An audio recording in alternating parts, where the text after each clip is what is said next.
Ludus Vulpes. Welcome to Ludus Vulpes. My name's Kirsty. I'm Phil. And this. I'm Peter. Hello. Peter is the owner, originator, the creative mind behind Board Game Hub. One of the creative minds, I suppose. One of the creative minds. Not a game designer, more of a developer. Cool. So you may know our Board Game Hub through their previous games such as Tranquility, Ascent, which you can see here in front. So can you tell us a bit about past Board Game Hub? So very broadly, Tobias and I, both from Bromsgrove, decided that what we really wanted was to start a board game company, and that we liked the idea of promoting the independent publishers, smaller companies, ones that cannot compete with the Fantasy Flight Games over marketing budgets, for instance. The fact is that they can compete in terms of quality of game, but not in terms of reach and all that sort of thing. And that was fine, and that was what we did for a while. Tobias decided that after a while that having a full-time job and starting a racing company, he didn't have time for starting and running a board game company as well. Three jobs was one too many. So he left it to me, and so I had a decision to make. Do I carry on, or do I just forget this crazy idea? I'm not much of a businessman, but I decided this is what I want to do, we'll go for it. And for a while I went along this promoting the independent route, and that is still something that I want to do and still we're trying to do, but at the same time it became clear that I didn't have the financial resources or the time to do that by myself. Okay. But as we were still promoting the work of independent publishers, it became clear that I could actually publish something myself, and if I've made a site that promotes the work of indie publishers, well, that would include our work. So that was what Tranquility came out of, and I met James Emmerson at speed dating, the publisher designer speed dating event at the Expo in 2019. And haven't looked back really in terms of his games and his designs. So Tranquility was our first game. Lily Pads, we did a little bit of play on Kickstarter as well, so that was our second game. Really nice game. It didn't take off in a big way, but it's got its fans. He then designed Tessera, which was our first failed campaign. It didn't take off. Gameplay was, for me, it was at least as good as Tranquility. It wasn't a co-op, but it was a good game. But yeah, Tranquility really put us on the map, and Tristam's art, of course. It's very recognisable. Yeah, it's thrilled. It's beautiful. It looks good. The silly thing is, it can't take any credit from that because I gave him some rough parameters, and then he just blew us out of the water with what he made. I think there should be an element of pride in finding the right artist for the game. There is that. That's not always easy to do, and it's got wrong. It does get. People do get it wrong sometimes. Yeah, and without being mean to Rory, I really liked the artwork and the parameters we gave for Tessera. I don't think it bowled people over in the same way, and that is part of the problem. And it's the gift and the curse of Kickstarter, is that if you make something amazing looking, it could open doors for you. It could result in a fantastic campaign. But if something is more of more towards somebody's taste or not, it can sink the game as well. It's one of those things interesting with Kickstarter, and you see it all the time. Like the beautiful artwork pushes and starts to really capture interest. And artists are becoming almost a selling point in themselves. Absolutely, and that's, in a way, that's frustrating from a publisher's point of view. I want to make good-looking games, but firstly, it's got to be a good game for me. I don't care about publishing a game that people think is the most amazing game to look at. The gameplay is just good.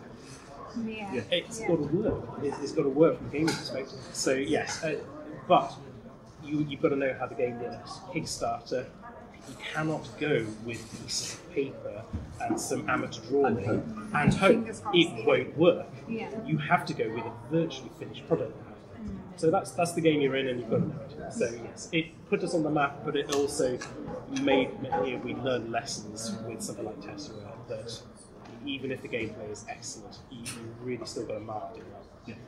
Can you just hold up the Tranquility box, not the Ascent box, the Tranquility box? So funny. Like the beauty of that is Kickstarters don't. You don't get Kickstarters in this side. Especially the boxes. If I can get it through the door, it's not a Kickstarter. I know, and that's in a way it feels a little bit silly, especially with shipping at the moment, because shipping is so expensive. But the amount you pay to get those huge boxes through the door is insane. Yeah. But I tell you, these companies mostly they're going to be subsidising what you have already paid a ridiculous amount to get it delivered. Yeah. Whereas something like this, you can get it delivered worldwide. It still costs a bit, but it can be done. It's not the same. And the follow-up Kickstarter is just Yes. So this funded, I think, August last year. It did nearly as well, and really pleased with this because the danger was that people would see it as just kind of like, oh well, Tranquility did well, so here's a rebadged version of Tranquility. Yeah, cashing in. Absolutely cashing in. Yeah. I truly feel it isn't, because for starters, I think this is a stronger game, but it is different. It is there are people who prefer the original and people who prefer this one. It takes some of the basic elements of Tranquility and then it does something different with them. So it's still co-op, it's still got that kind of discarding mechanic, but most of the rest of the game is quite different. And so I think what we've generally found is it sounds like a soundbite, but if you've enjoyed Tranquility, will enjoy this, and you will find that it's different enough that you could roll and don't both. Yeah. I mean that's kind of idea. Because then you're not stuck with a limited audience either. You've got completely a broader audience, and you've got a lot of people you can reach out to. Absolutely. So, fast forward then, 2022. What's going on right now? Post-COVID. Yeah, post-COVID. Yeah. Wow, So, probably just about off camera, we've got Tusky Joe's Snorkel Adventure on this side, and we've got Rift Valley Reserve on this side. Obviously, this is very prototype. This is laminated sheets and dry white pens. Beautiful. it works. So this will be a dry white board and a pen game. Very minimal components, so a nice price point, something in the region of £18 to £20 in the box, and it plays up to 5 really nice. Which is a good point. Yeah, but we really like that one because it feels really quite different to anything I've played, certainly, in that if you play 5 players, everybody's got a starting board, but you take one move on your board and then you pass it on to the next one. So you are almost simultaneously playing a 5 board. That's interesting. That's nice. I like that. So you take your opening move on your board, move it on. You're not going to see it if in a 5-player game for another 4 goes. A lot will have changed by the time it comes around.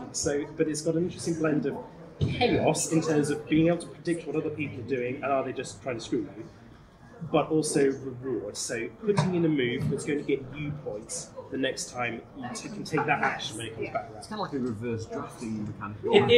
It is.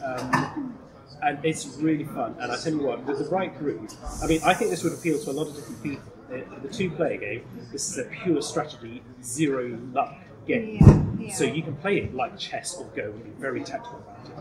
But with a loud group of 5 people who want to interact with each other and mess with each other, there's a lot of swearing, there's a lot of shouting at Orange for ruining their perfect Go that was about to score 4 points.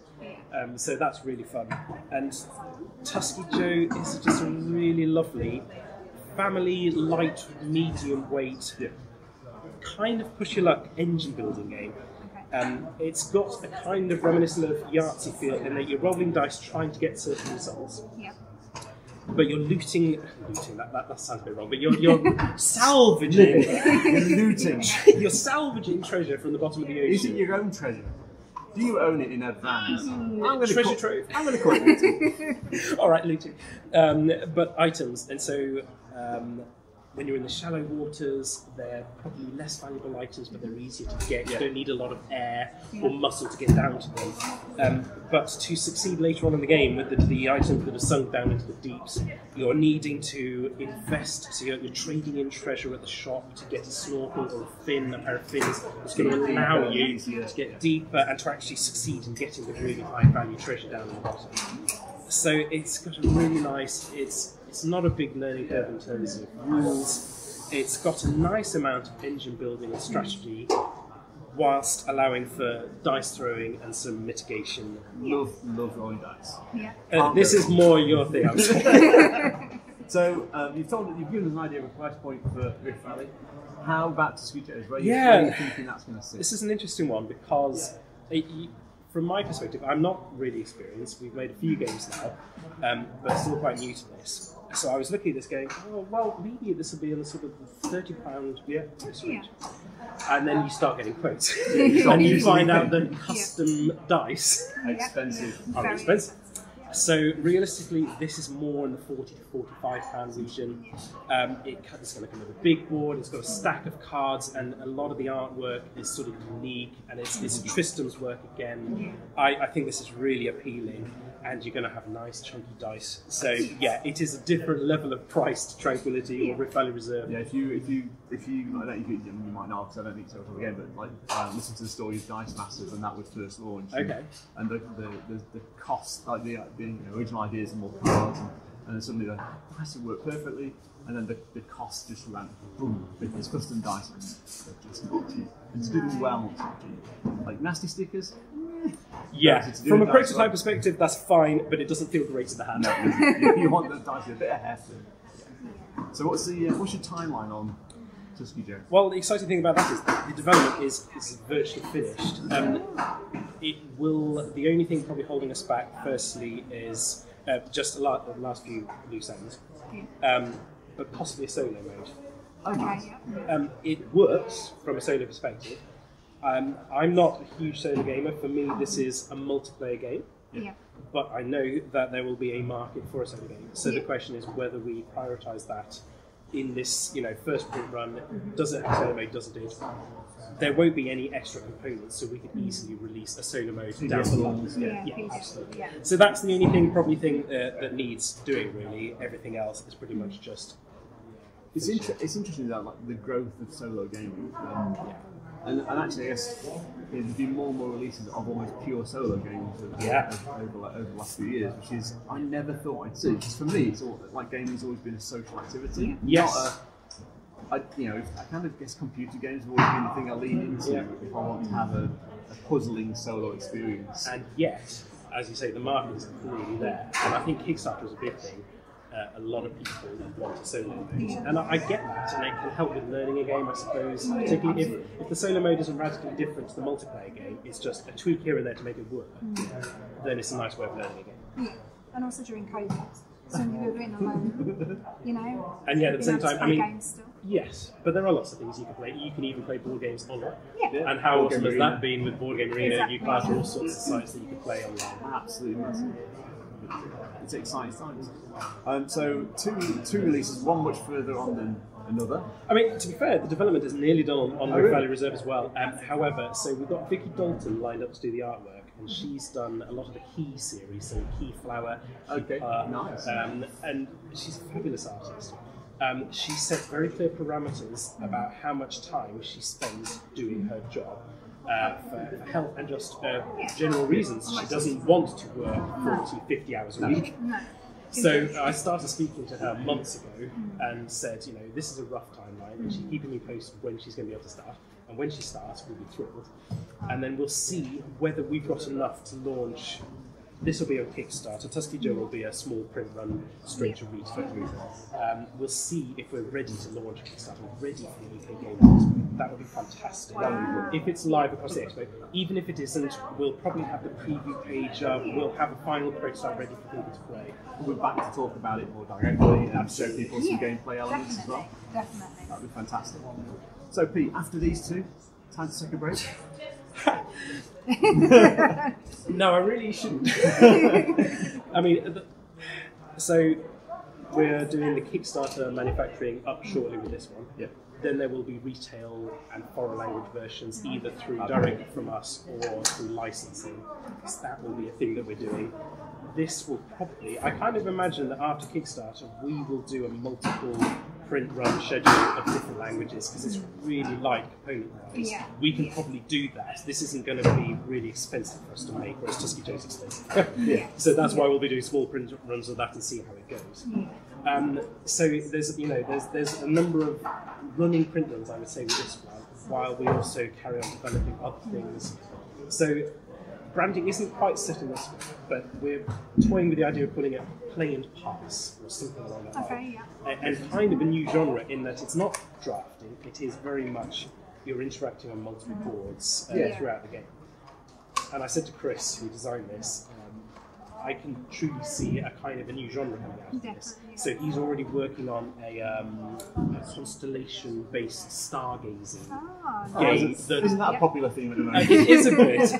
And it's funny because I really like that theme, and I had the idea of ages ago for a game that didn't go anywhere. I was like, I really like the idea of constellations and that theme. And so he started developing that kind of game. Nice. James has come along with a possible third Tranquility. This would be the last Tranquility game that we did. Trilogy. Tranquility. Oh, I like that. So Sean in Canada came on with that. We're like, oh yes, we're having that. And then a project I don't have a lot to talk about, but a new kind of project in that it is very much books and games intertwined. So standalone book that you read that then builds into the first game that then leads into the second story. So much more of a not a game with a storybook, but books and games in this fantasy world. I'm really excited about the prospects and the potential of this, but it is a very slow burn on that one. We've got an inkling of a first story and the first game lined. Yeah, you've got a novel to write. Absolutely. There's story 2, game 2, story 3, game 3. So it was the idea of 3 stories and 3 games in one book. Nice. In one book. In one book. That's feels like a deep production timeline. It's going to take a while, but the seeds are there for potentially something that put us on the map, like maybe double or more. The Tranquility did really start to make our name. Fantastic. Good luck with that. Thank you. If you've enjoyed the video, please like and subscribe. Don't forget we're on Facebook, Instagram, and Twitter. Just search Ludus Vulpes. Ciao, people. Thanks, everyone. Bye.